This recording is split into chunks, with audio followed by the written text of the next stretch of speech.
Let me hit record because I promised that I was going to record this. I sincerely apologize, you guys.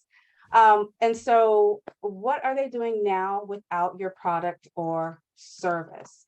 So, let's talk about a B2B profile because just like you need to know your consumer, you need to know your B2B. Think about the name, the age, the specific job title, and responsibility. This is so important because if you are in a business and you are trying to sell to another business, you want to know who you need to talk to. Who is that person that you need to actually reach out to? You don't want to reach out to the janitor when you need somebody to make decisions about purchasing products and services to you. Know the years in the role. And I say that because remember when you started your first job, did they give you the credit card? Did they give you the keys? Did they tell you you can go out and make purchases on your first month, your first 2 months there? No, they didn't. The number of years they've been in that role is going to be very significant, usually to if they have the ability and the purchasing power and the persuasion, power persuasion within their company and influence. What is the company's revenue? That's important. Can they afford your services? Their location, the company's age, the vendor process. Do they make you compete? Do they make you do RFPs? You want to know that because if in your business you're like, we're going to just carbon copy RFPs, we got that all day long. That's what we want to do. Then you'll know to look for that. But some of people in business they don't want to do RFPs, so you need to know the customer's vendor selection process. And for both of these profiles, you need to know the last thing, which is what are they doing now without your product or service? And that's going to be very important for you as you're building out your story and how to talk to them. So let's talk at examples. So this is what I want all of you who have a customer in mind to think about for your customer if it's a B2C. So this is my guy, Marcus. He's a 29-year-old millionaire. He lives in California. He's married with kids. He's a computer engineer executive who likes to read books like Rise and Grind. In his spare time, he invests in stocks. He watches Bloomberg. He owns a 5-bedroom home in the hills. He commutes an hour and a half daily in his electric car. He listens to audiobooks. He volunteers every month teaching kids to code. He shops online for everything from clothes to food. He likes quality over pricing. So he wants to make sure that he's buying quality items. So if Marcus likes to read books in his spare time, if you're an author, Marcus might be your client. You want to know somebody's going to read. It's one thing to write a book, but if you're writing a book, don't expect people who don't read in their spare time to buy your book. So you want to make sure you set up that customer profile. If you had an auto body shop and you only worked on non-EV cars, is Marcus your client? No, because he has an EV car. So this is why you need to know who you're talking to. This is Michael Scott. I'm a big fan of The Office. Okay, any other Office fans out there? You'll know what I'm talking about. So Michael Scott, he's a 40-something-year-old regional manager at a national paper company in Pennsylvania. They have a revenue of $15 million annually. He's been with the company for over 20 years, and he's been a manager for 10 years. He reads Paper Digest and watches The Devil Wears Prada. And his company allows for open, competitive bidding and in-person sales meetings. He has a sense of humor, and they currently outsource for his services. So, do they outsource? Remember, I asked that question. What are they doing now without your product or services? You know that the services that they provide, they're already doing it. So now when you're talking to them, you now know that they as a customer are coming from a place of having experience of working with somebody that's like your company. So this is why you really want to get down to that level of what are they doing now without you? What type of role are they in? He's been with the company for 20 years and he's been a manager for 10. So he's got purchasing power. If he had like only been at the company for a year, he probably wouldn't have purchasing power. The other thing is he has a sense of humor. This is something you want to know. Now, you think, does it matter if my person have a sense of humor or not? Yes, it does. Because how do you know how to approach a person? When you know that somebody's a serious person, do you take the time to say 1,000 words to them when you know they only want to hear 15?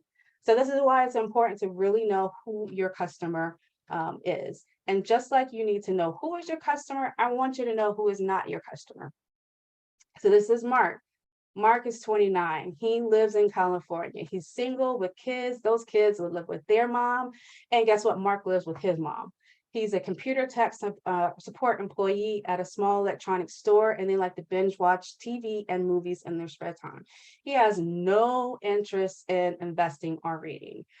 Takes 2 buses and walks a day, an hour and a half daily to work. He listens to ska. He thinks volunteering interferes with his binge watching, and he only buys things that his mom doesn't buy for him, and that's not he only buys things that's at the Dollar Tree on his way home from work. So does Mark want to buy your luxury products? No, he does not. Mark is in computer tech support. So can Mark buy your accounting software? He cannot. So this is why you want to know who is not your customer. So when I hear people say from 18 to 65, anybody who'll buy from me, no, you will find that you're going to waste your time and resources talking to everybody. You can only convince people to move from thought to action when you know specifically how to talk to them. If I know that somebody is only wants to talk about the NFL, a certain team, then that is what I need to talk to them about. It doesn't make sense for me to talk to them about curling. It doesn't make sense to me to talk to them about shuffleboard. This is the same type of principle that you want to take when knowing who not to talk to for your customer, especially for a small business. You don't have time to waste. You really want to use your resources in the right way and spend the time properly. So the next customer that who may not be your customer from a B2B profile, this is Stanley. He's at that same paper sales company, which means we know they have a revenue. They can afford your services. He's been with the company for over 30 years, but and the company allows for open competitive bidding, but he doesn't purchase anything. So do you want to spend an hour of your time talking to Stanley? No. In fact, Stanley is not friendly, and he will be upset with you if you try to talk to him for an hour. In fact, Stanley's going to flip the script and try to sell to you.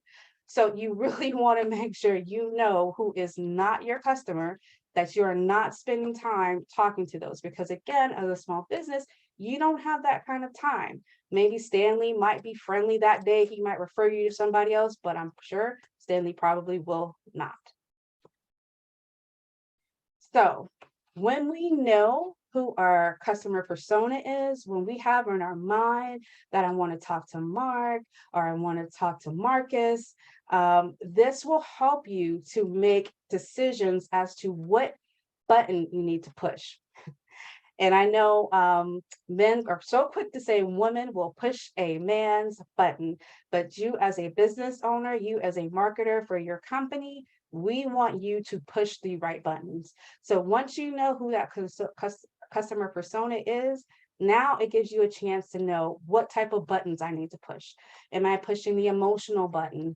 Am I talking about, for instance, getting over sadness? That's an emotional feature. Or mental, just exercising the fact that I can help people reach their goals. Are we talking physical, helping them to reach their fitness goals? You need to know who your customer persona is, and this will allow you to craft a better story. So when you craft your better stories and sales pitches, you know what makes them tick at this point once you know who they are. And this is what you want to do. You really want every post you make to hit that emotional insight. You're not trying to get all 3 emotional insights. You're not trying to make a person go crazy, because imagine you say, oh, I need to have my sink filled. And then all of a sudden people start talking to you about the faucet replaced, the sink replaced, the pipe replaced. Oh, maybe we should move the sink to the next section. You're not trying to do everything at once. And that's the same thing with your posts and everything. You do not want to try to do emotional, mental, and physical all at the same time. So if you know your buyer's personas, you can set up more effective parameters around your online ads. This is going to give you a higher ROI. Now, when I go into Facebook, when I go into Google, when I go into these other online ad platforms to set up my ads, I can now begin to have a better return on the investment, better click-through rates. I can have lower cost per thousand on display because I am specifically targeting the audience that I believe that is going, I need to reach. So you want to think the persona plus the person's interests and their preferences is going to give you a higher conversion. And when we talk about, marketing campaigns, advertising campaigns, whatever they are, at the bottom line, we're just trying to convert this potential person to a lead. You do that by knowing the persona, their interests, and their preferences. This is exactly what corporations are doing, and this is what I want to see each of you do in your business. So now that we've talked about the buyer personas and the characteristics that you need to look at and the idea of how you need to identify what they need so you can specifically speak to them, we can talk about how you can create a successful and workable schedule. So usually this is the point in time when people are like, oh my God, there's so much that I need to do. I really want you to kind of take in this particular section because this will help you to understand how you can break it down into a workable schedule. So we know that there's basic marketing channels. You got your website, social media, newsletter, you can do some advertising, and you can do SMS messaging, which is text messaging. But then we know that there's the SEO, and we know that we can do chatbots, and we can do online marketing. We could do trade shows, direct mail, advertising, public relations, rewards program. There are a lot of different marketing channels that you can run with once you know who that customer persona is. Albie, let's go ahead and do the other poll number 3. I just want to get a little taste here. How many people are using different types of marketing tools currently?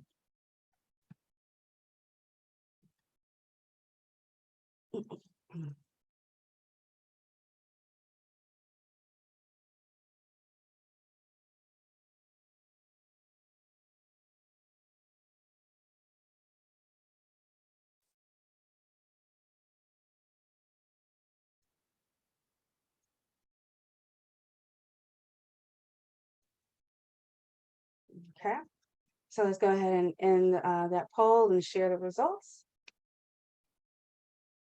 So it looks like most of you are using about 2 to 4 different marketing channels. Some are using 0 to 1. And usually I guarantee that's probably website or social media or just social media. And interesting to see that somebody is actually out there in the 5 to 8 range. So kudos to you for going out there and pushing it. So hopefully this next section here will help you. So we can go ahead and stop sharing that. So let's talk about the holiday marketing management. Is this any different than any other time of the year? No, not really. But why I specifically call this out, why I feel like every year you need to do this is because when you can plan out your year, and it's very rare that I meet small businesses that take the time to do that, but when you can plan out your year, you have time to make adjustments. You have time to see what is working and what is not. When it comes to holiday marketing, it is a time crunch. You only have a little bit of time, and it's not a lot of time for you to make adjustments. So this is why it's like go time. When people are like this part of the time of the year, like they know what they're going to do. As soon as the Halloween is over, October 31st, November 1st rolls around, they already know what they're rolling out. It's a very short period of time, and this is why I specifically say, let's talk about managing this little bit of time. So I want to give you some tools. Some of these tools are tools that you have probably seen before, you have probably heard of before. I gave the name of some tools that I feel like are pretty tried and true, and I feel like they're affordable for small businesses. And then some others I just left as generic. So let's talk about project management. Yes, you are going to need to find a tool to manage your marketing. I think that you should have a tool year round, However, when you are in go time for this holiday season, I know some businesses look at the holiday season as November, December, January. Honestly, in marketing, when you're marketing for corporations, most of the large clients that we work with, they're already done. They already know what they're doing. So how are they doing it? They're organizing with these same platforms, Trello, Todoist, Asana.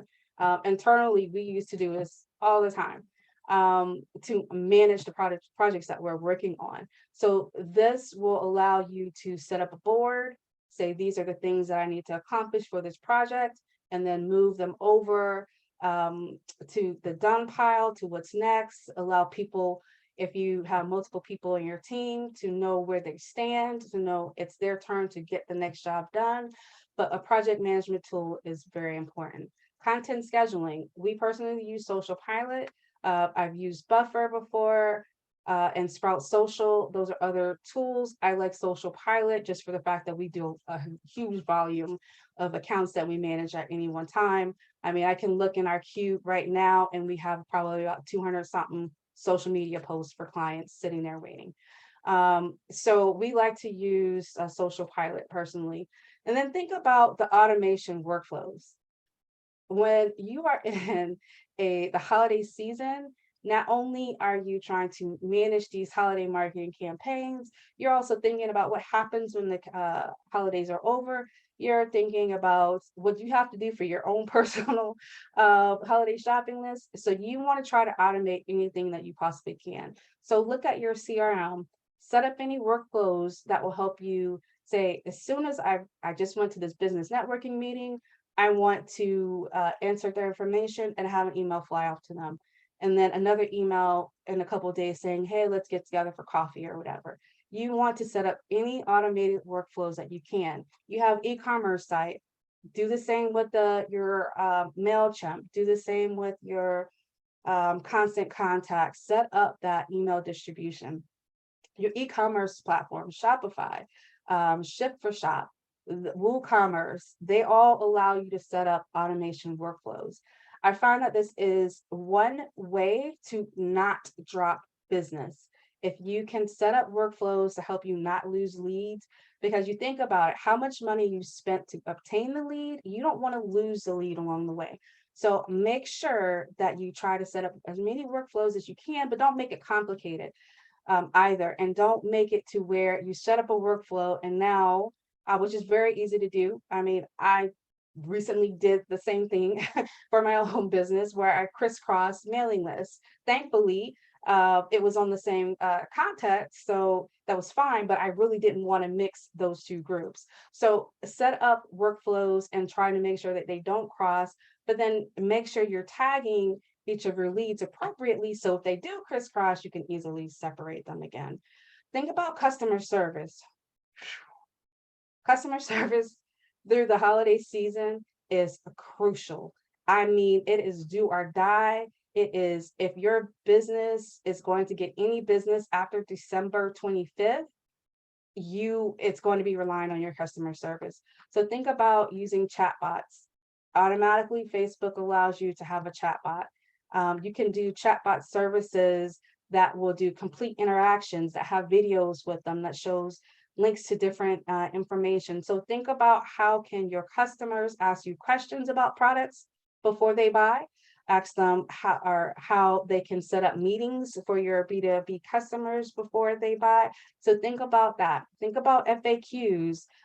Think about having that email and phone number there. The more difficult you make it for someone to feel like they can ask you a question, the more likely they will not buy from you before they buy. And or if they purchase something and you sent them the wrong thing, or they ordered the wrong thing by mistake and they can't get a hold of you, they're going to be upset that that you are not responding to them. So let's do one last poll here. Ellie, can you throw that one up for me?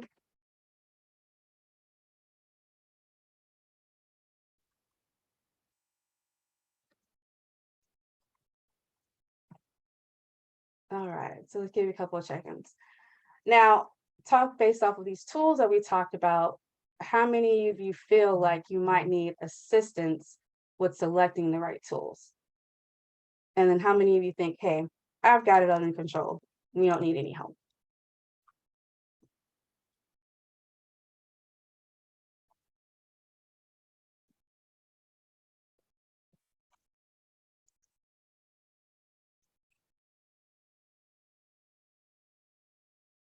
Okay. All right. Okay. That's not bad.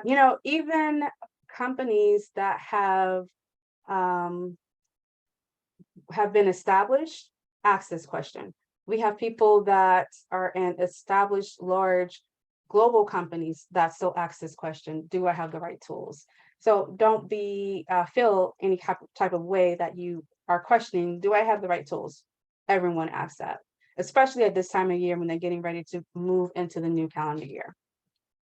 So let's talk about making a workable schedule. This is an example of what a B2C marketing calendar would look like for Q4. Now, if you decide that you don't want to use any of the other tools that we talked about, break out Google Sheets, break out Microsoft Excel, and get to organizing. It is extremely easy for you to be able to do that. So let's walk through this. If you determine I'm going to, for my B2C company, I am going to, let's say it's a toy company in this example, I want to do some promotional things. I want to do some emails. I want to do social media. I think we're going to do some events during the holidays. I think we want to do some public relation campaigns. You're thinking about all these different things on the left-hand side of the screen that you want to do.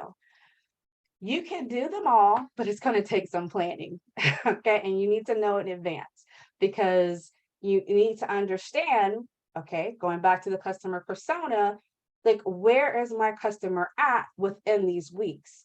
Because on October, you can be talking to people about these are the new items for under email. These are the new items that are coming out for the holidays. You need to get them now in time for Christmas. But that same person that you know of who likes to shop in advance, you can't run that same email campaign to them and on December 11th telling them, hey, these are hot new items, because that person who likes to shop in advance, they've already bought their stuff. So all you can do at this point is share like these are the shipping dates. If you haven't bought things, or guess what, if you haven't bought anything yet, maybe you have some people who are in your profile or who might find that they're buying for your customer persona, because that's the other reason why we pay so much attention to the holiday marketing calendar and how we organize, is because the customer might not even be the end user. Like somebody might be buying presents for somebody else. So you want to make sure you're still talking to who that end user will be. And hopefully the person buying the presents for the end user knows exactly the type of personality that they are. So as you can see, events, like when you want to do a pop-up event. Now, people who are doing pop-up events, they might be buying a product for a person who lives in another state.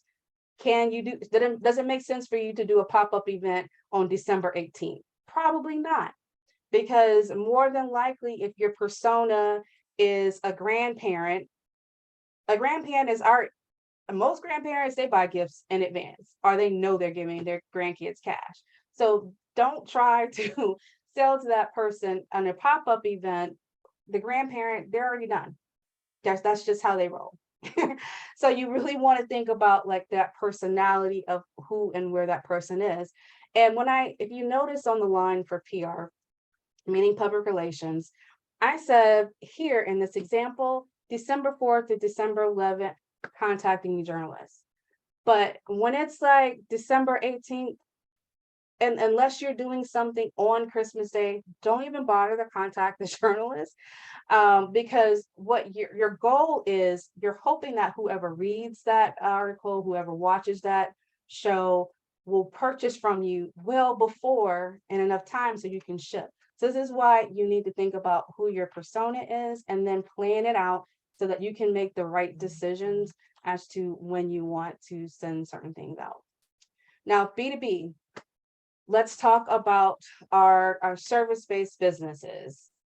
We're going to sponsor a food drive in October, and you want to run a promo for that you're doing your food drive in maybe the last week of October, and you're going to spend time promoting that the weeks leading up to that.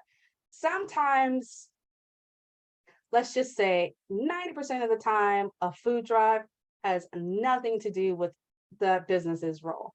But it's all about branding, showing that had compassion, showing that they are a community player. And so doing a food drive on December 18th, that may or may not be as effective for you, because your people may have already checked out. If you are doing B2B, it's good. It's a very strong chance that your most senior level people are taking a 1 to 2 week vacation during that time. They're off skiing in Aspen. They are down in Panama for the cold weather. So you want to really kind of think about what is your option for your consumer. And I say events here, a networking event. Networking events after like that first week in December, unless you're getting together with a whole bunch of other people, or your club or organization or your industry is primarily focused on something to do specifically with a date in December, it's not going to work. Nobody's going, because people are traveling, people are trying to shop, people are trying to get ready for people coming in town. So think again about like that buyer persona. When is a good time to launch a ship mailers out? When is it a good time to announce new features? Share when people are satisfied. Share shipping dates, holiday greetings. So really, I just want you to take a thought back to what's my customer persona, the person I'm specifically speaking to, and something I failed to say earlier. It is possible for a small business to have multiple personas. However, I will say that if you're a small business, do not try to make 10 personas, because you don't have the resources to talk to all 10 at once. If you, let's say you have 10 personas, spend every quarter talking to one or two. Don't try to talk to all 10 at once, because you will not be able to have a story or a plan that people can follow publicly on your social media, on your website, if you try to talk to everybody all at once. It's just going to confuse people. So let's talk about organizing your marketing. Who needs to be involved? What photographer do I need to hire? What videographer do I need to hire? What venue do I need to rent out? What are the due dates for each piece of my marketing? And what are the resources you need to get it done? Do I need to order some pop-up banners?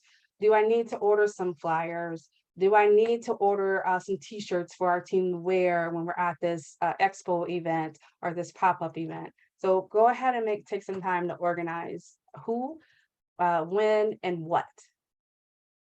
So we've talked through the first two bullet points, and now we're going to round it to the part where we talk about the communication channels that I feel that you should use to speak to audiences during the holidays. So I said to you before, know your buyer, know your business, and know your personas. When I say know your business, I want you to know, is my product a nice to have service or product, or is it a must have service or product? Let me give you an example. Health insurance. Health insurance is very much a nice to have. Okay. I would like to say it's a must to have, but it's a nice to have. Will you just die if you don't have insurance? No. However, do you want to have it because you don't want to give up your house and home and paying out of pocket to not have insurance? Yes. So it's a very nice to have. So what do you have? Do you have a nice to have service, or do you have a must have service or product? How frequently does the customer experience the problem your company solves? So if you are, I see that there are a lot of dryer vent companies right now, that everybody's dryer vents doesn't need to be cleaned every single day. So you think about how frequently does that dryer vent need to be cleaned? Do they need an external trigger for them to contact you, or an internal trigger to contact you? So if you have an accounting software, Do they need something to happen where they can't turn around invoices on time? Their customers are complaining because they're getting the wrong invoices. Or is it an internal trigger, like somebody in the company is saying, hey, this account is up for sets. I just can't do anything with it. It takes me much longer than any other product that's out there. It's starting to work with your product or service simple for customers. Okay. And this is no offense to anyone that may be here, but I believe that no one on this call is in this boat.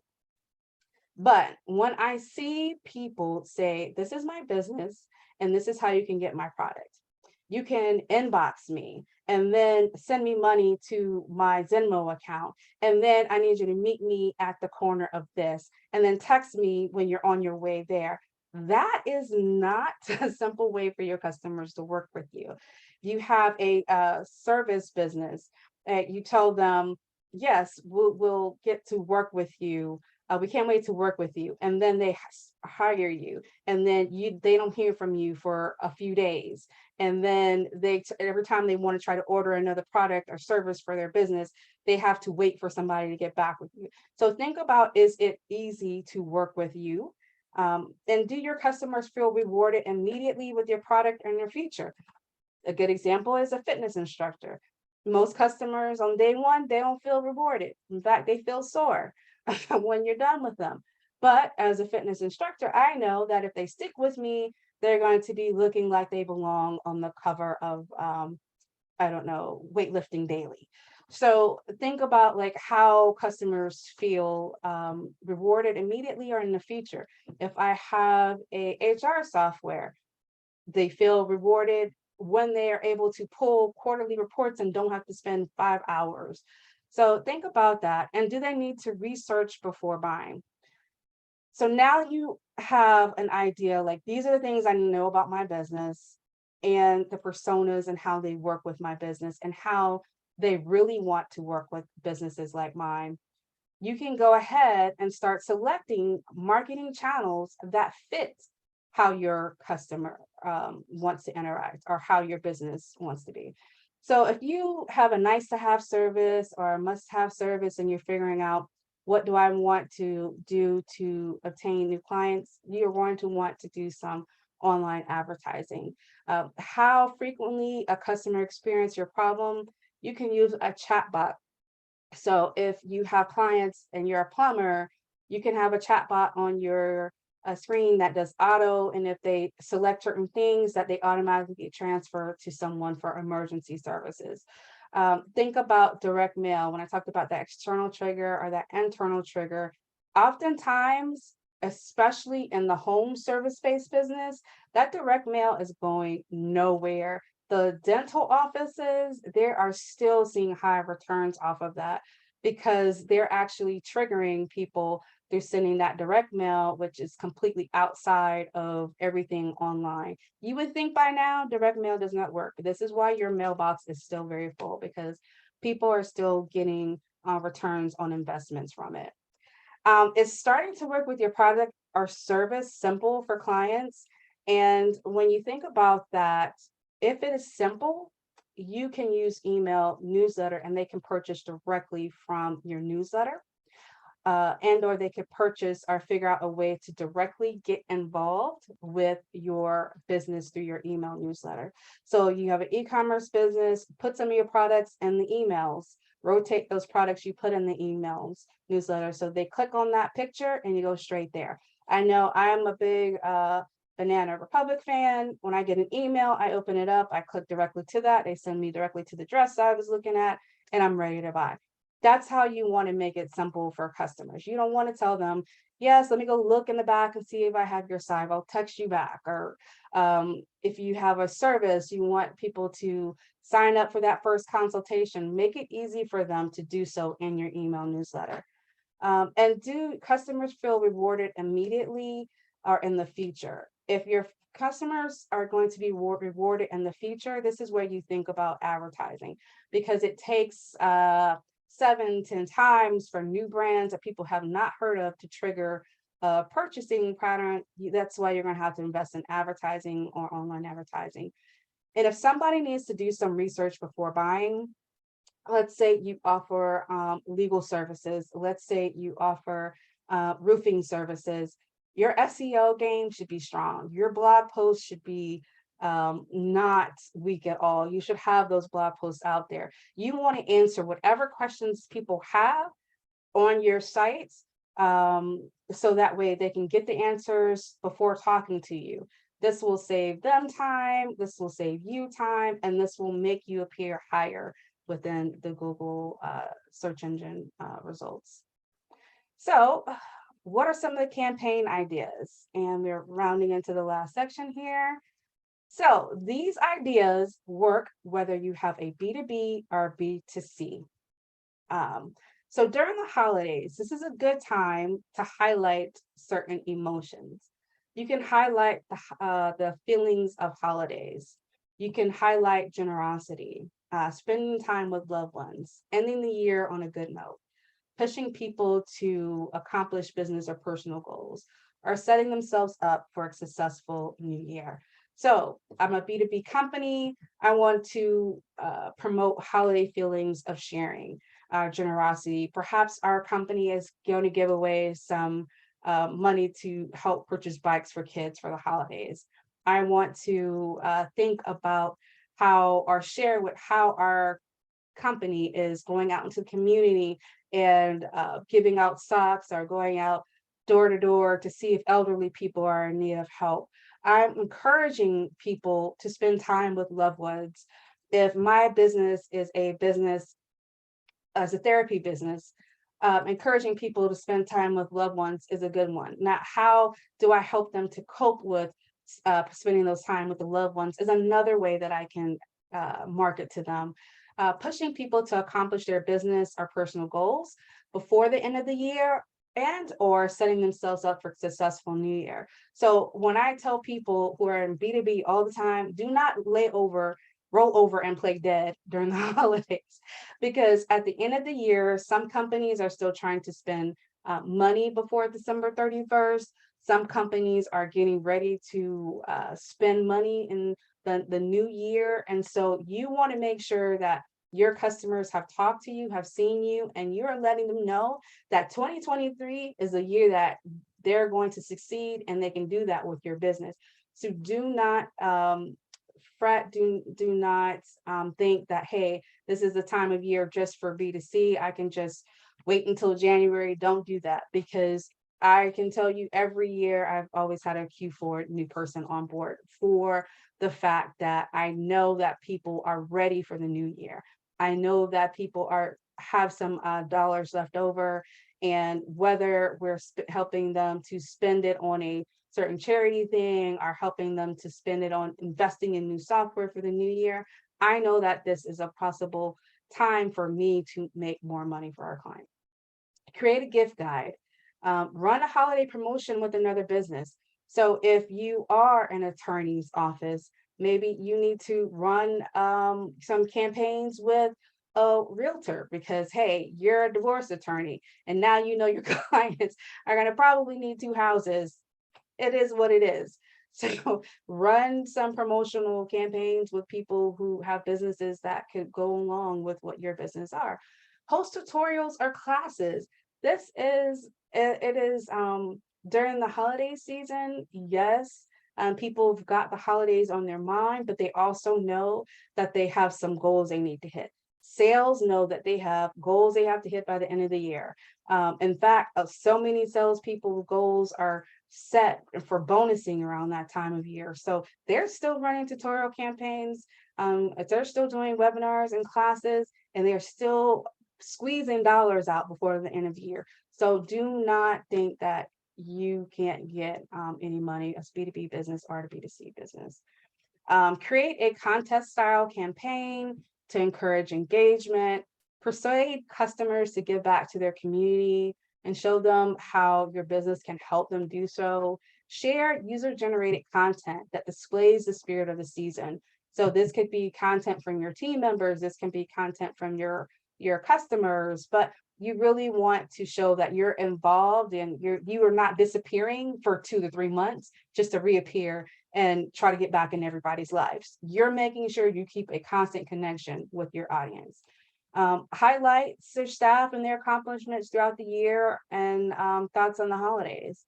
Give back to your customers and host an event to bring them together and their interests of the community. I mean, we just recently did that for October, and it seems crazy, but for us, we know that one of our primary segments is really in a space where we were able to highlight and bring that community together for October. And then we'll be doing the same for a totally different persona later this year.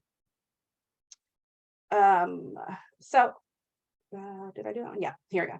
All right, so no matter B2B or B2C campaigns, ideas you use, you want to keep your personas and their interests in mind for ultimate success. And again, like I mentioned just a few minutes ago, you don't want to disappear from your audience during this holiday time.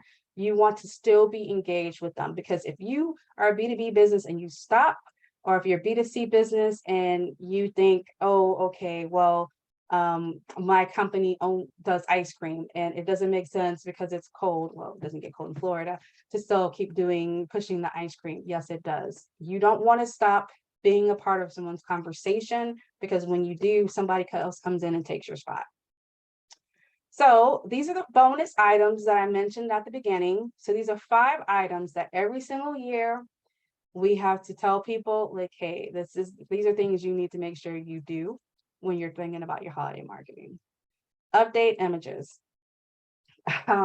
Sometimes you might, let's say you have certain products and those products show like a size is 12 ounces, but you know good and well, because of shrinkflation, your size is now 10 ounces. Update the images. Your packaging was blue, you're selling the same thing, but the company, your supplier, doesn't have blue packaging. Now the packaging is light blue. Update your images so people, when they order something and they open up the box and they're like, this is not what I ordered, and they want to send it back and they want to complain, update your images. Gather and share relevant testimonies.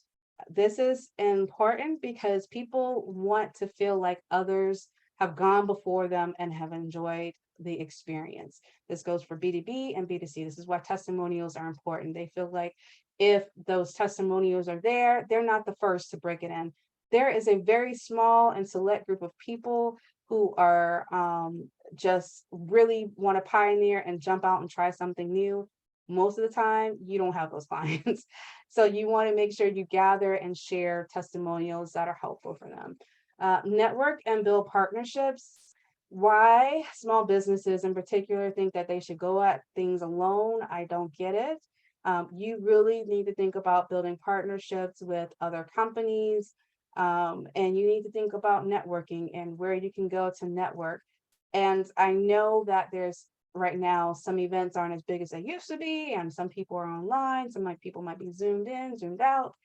It doesn't matter. You need to still forge ahead. It doesn't matter what other people are doing, because while your competitors are slacking because they don't feel like going out and getting dressed, or they don't feel like turning on their camera and being at an event, you want to show up always ready to sell. Review your competitors. If all of your competitors are selling the same thing and you're selling the same thing and there's 10 of you, you better think about how you can make that one thing a little better. So if you're all selling a pair of black shoes, well, guess what? When people get my pair of black shoes and they open up that box, they're going to see a nice, thoughtful thank you letter. Whether that there's a copy and pasted email letter in there, but there's going to be something that stands out, and you won't know what you need to do to stand out unless you've reviewed what's in the industry. And update your website and your landing pages. It is not uncommon sometimes for me to go to people's websites and I still see things from St. Patrick's Day. Like we're talking end of the year marketing holidays, whether it's Christmas, is Kwanzaa, whatever the holiday is, no matter what continent you're focusing on, make sure that you update your website and the landing pages. So you want any more of our insights, the next couple of talks that we'll be having will be on Twitter Spaces. and we're going to be covering privacy laws and tools for advertising. And in case you haven't heard, there are several laws that are going to be implemented at the beginning of the year that you as a business owner, you as a person responsible for marketing at your business, you need to know about them. And then we're going to talk about some of the best marketing campaigns for the year. So you want to tune in to our sold out chat on Twitter Spaces. I think our one that is coming up is already available for you to go onto Twitter at Above Promotions and hit the reminder so you can be a part of that sold out chat. And that's going to be on Thursday, October 27th at 12 p.m. Woo, it happened so fast. And literally we have 7 minutes left. So these are where you can find us on social media. And here is our contact information. And with that said, I will open up for questions over the next few minutes until 4 o'clock. So if you have a question, raise your hand and we'll call on you to unmute yourself to ask the question. Okay, so Stephanie, go ahead and unmute and ask your question. Hello, Ebony. Thank you so much for doing this. This is very helpful. Okay, so I just want your opinion. Okay, and I already know this is not a good time to launch a new product, but I am. Okay, during Christmas. Okay, but it's something that's going to help them in the new year, right? So what I'm going to be launching is a forgiveness journal, right? So it's going to be like a therapy, therapy session in a box or something. I don't know. I'll put it, make something. I haven't finished the whole thing, but it's based on my signature program because a lot of times people want to work on that kind of stuff on their own, XYZ, right? So my question is, okay, so I mean, there's one thought that would say, okay, that's something that they could do, like, because, they're going to be around people during the holidays that may be difficult to be around. So maybe I should have it ready for Thanksgiving or Christmas. And then there's another school of thought that says, well, let's just wait until the new year, because that's when people are like, new year, new you, new me. Yeah, I mean, new year, new you, all that stuff. So what do you think? Okay, And I know so if the product ready now? It's not ready right now. Okay. Oh, so and then the other question would be, would it be okay for them to purchase it now and ship it after the new year? Yeah, I mean, if I don't know if you recall during COVID, people couldn't buy an actual Oculus. They could pre-order and then get it shipped out to them. So setting up a pre-order list is very much possible. So the thing is, when you're thinking about like an actual hard physical product, you want to make sure you don't miss that shipping date. So if you're not done and you're saying pre-order for delivery on December 28th, you're going to run into the situation where the postal service may not actually deliver by December 28th. Yeah, no, I want them to really receive it like the holiday, like the Martin Luther King holiday, like all the New Year's Eve and all that stuff, and getting settled back into school, back into work and all that. And that's a good time to start, because I'm going to bundle it in which they can upgrade and join a membership and, be able to plug in weekly as they're, completing the journal, the steps in the journal that they can, yeah. So it sounds like you're doing a program and you're going to start your program and then they'll get the journal. Is that correct? Yes. Okay. But they don't have to do the program. That's just like a part of a bundle. They can choose that. They don't have to. They can just purchase the journal. So then in that case, there are two different audiences. There's an audience of purchase the journal, and then there's an audience who needs more help. Those are two different people. Okay. So that's how you need to kind of think about your persona. Okay. So it's okay to ship it after the new year. Yeah, it's okay to ship it after the new year, but And let me stop share, and I want to actually see some faces now um, on the screen. Okay, so yeah, you can pre-sell, but who are you pre-selling to? Pre-selling to customer A or pre-selling to customer B? You have two different customers. Don't try to make them one. Okay, Okay. point very well taken. Thank you. All right. Are there any other questions? Well, it's funny that you bring this up because is the avatar and the customer persona the same thing? Yeah. So I had a client who's like a web design company, and I'm helping them with, organizing their product or whatever. And they didn't know what an avatar was or like customer persona. And I'm just so grateful to you for doing this today, and Stephanie for inviting me, because I didn't I was like, I don't know. I mean, like I was gonna go with the basic, for me in my business, I know my main two client personas because I feel like I studied them jokers, right? But I just never have, taught someone else how to build a persona or avatar. Mm-hmm. I Yeah. just go with the basic. But I'm glad that you taught us this today, because it's going to be very helpful for me and for other people, because I just used the vernacular, but never really, I just thought because somebody was in website, they would know, like, whoo, right away. Man. Yeah. And that is very interesting, because you want your web designer to actually build a website knowing who your customers are. So that's a little concerning It is, that they don't right? know It that. is concerning. It That was is a little concerning. concerning. They should know who they're building websites for, because then they know what features to put in. So when you know your customer persona, you know exactly what features you need to put on the website.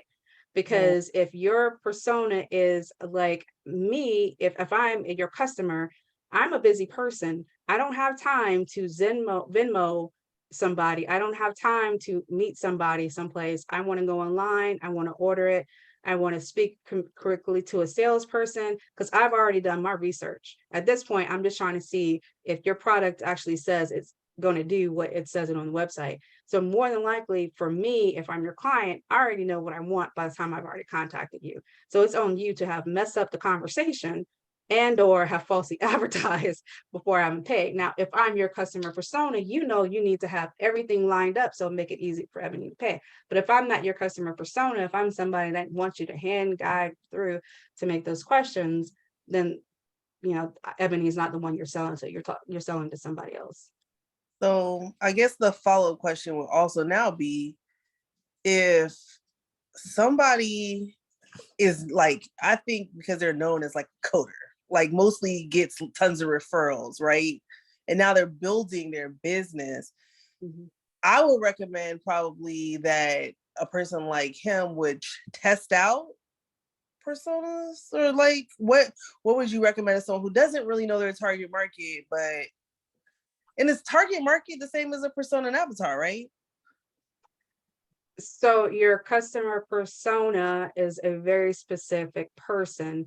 Some people say your target market could be a general industry. Some people say it could be some type of general thing, but and then at the end of the day, you're speaking to one specific person and not a market. And this helps you to craft your conversation better. So I would say that whoever that is, they probably need to contact us and Okay. have an understanding of how to do that. So one of the things we do for large companies is we walk through a whole big situation. What we do for small companies is we actually talk through those bullets and help them to narrow down to the first few. So does anybody else have any other questions? Are we, Ebony, it's Carol, are we going to get a copy of this presentation? Yeah, what we're gonna do is, which I was like, oh my God, I wasn't recording the first 2 minutes. We're gonna actually post a video of this so you can go ahead and go back and rewatch it. I don't normally send my slides out, but we are recording this and we're gonna upload this to our website so you can go back and watch the recording. And you'll get an email once it's live on the site. Okay, thank you. No problem. All right, any other questions? You have I my know email? I'm sorry, what'd you say? Do you have my email? Because I didn't register. Oh, so somebody's around here just sharing links all willy-nilly, Stephanie? No, it's I'm not- okay, it's okay. Yeah, You had to register because I didn't see you no link. You sent me, I think you sent me to the Eventbrite, but you had already registered. So it just let me right in. okay, it's all good. It It's wasn't all on. good. Yeah, It's I all just- good. If you did not, just message me and I'll make sure that it's on that list. And then that way we can make sure you guys get an email saying it's live. So I know it's after 4. I'm going to allow one more question before I close it out.